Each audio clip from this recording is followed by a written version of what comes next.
What have we done so far?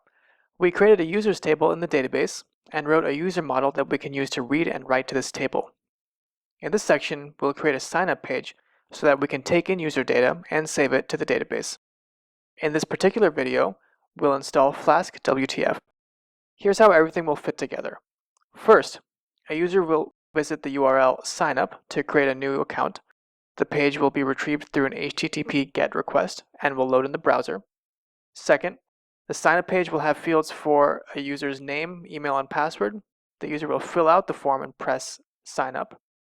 Third, when a user presses sign up, the form will submit to the Flask app through a post request and will hit routes.py. Fourth, in routes.py, a function will check whether the submitted data is valid. This means checking whether all fields are filled out, whether the email looks like a real email address, and whether the password is longer than 6 characters. Fifth, if any of the submitted data does not pass validation, the signup page will load again with helpful error messages so that the user can try again. Otherwise, if all fields are valid, we'll save the user's credentials to the database. The user will be signed in and redirected to the home page. We're going to use the sign-up form to take in a user's data and save it to the database. Now, how do we actually write this form? Remember in the previous section, we saw that instead of packing in extra functionality, Flask lets you add it on as needed using extensions. An extension is a package that adds a specific functionality to a Flask app. To add functionality for web forms, we'll use Flask-WTF.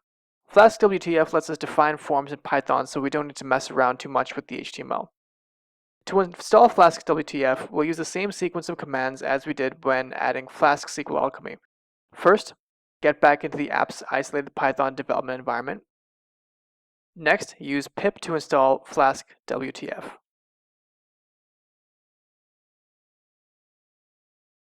Now that Flask-WTF is installed, let's use it to create a form in the next video.